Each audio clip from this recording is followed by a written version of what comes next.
There's a favorite quote of mine that I, as a former teacher, used to share with my students, and it was a quote by Ralph Waldo Emerson, and it says, "Do not judge the day by the harvest you reap, but rather by the seeds that you sow."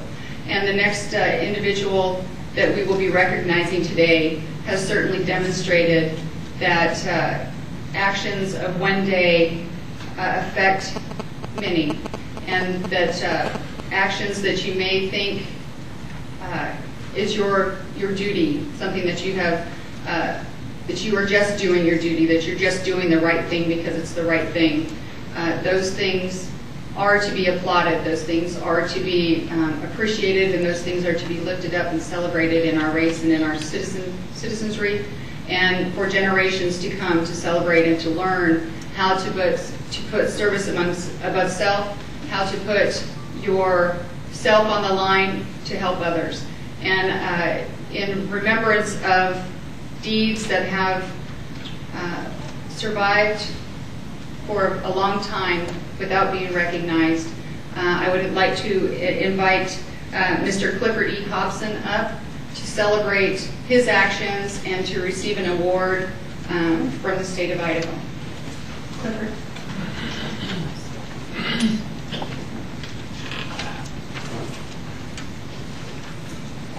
Okay, you ready?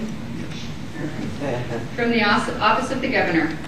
Whereas the Holocaust was a state-sponsored systematic persecution and annihilation of European Jewry by the Nazi Germany and its collaborators between 1933 and 1945, Jews were the primary victims.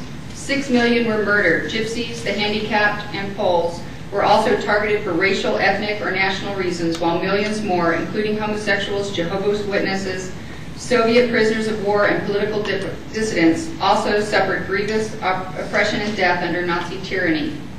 And whereas Clifford E. Hobson, citizen of Idaho, World War II veteran, and Dachau camp liberator, has indeed acted upon his moral responsibilities and continues most strongly to reflect on the moral responsibilities of individuals, societies, and governments.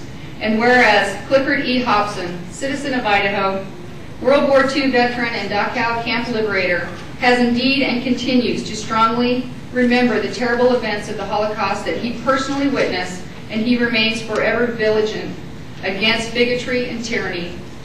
And whereas Clifford E. Hobson, citizen of Idaho, World War II veteran, and Dachau camp liberator, has indeed and continues most strongly to rededicate himself to the principles of equality and justice for all.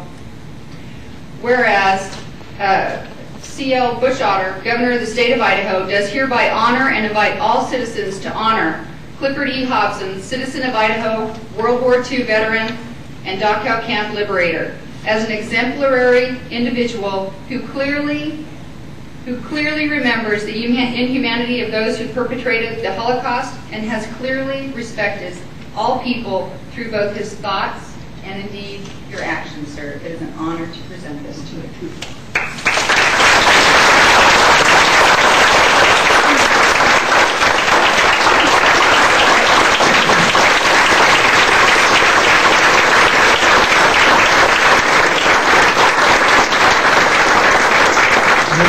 I'm proud to accept this proclamation in the name of all of the veterans that have stood between us and this sort of thing, and all of the strife that has gone on and all the wars that have gone on for our country. I've been asked, in order that they say that if we don't remember our history, we're doomed to make the same mistakes. And I would like to take this opportunity just to read to you an introduction to the history section of a book that I have. It's called The History of the 157th Regiment, which had one of the companies in the regiment was there to liberate Dachau. This introduction reads this way: there are no words for Dachau, and even the pictures of its horrors are pale beside its realities. Veterans of 6 campaigns to whom death was commonplace, sickened and vomited at Dachau. Not the sight and smell of death did this, but the decaying evidence of human cruelty that was beyond the understanding of the normal mind. Dachau was rot and stench and filth. Dachau was Hitler and the SS. And deny it, though its people did with every breath, Dachau was Germany of 1933 to 1945. Let Dachau and the other camps live in our memories. Thank you.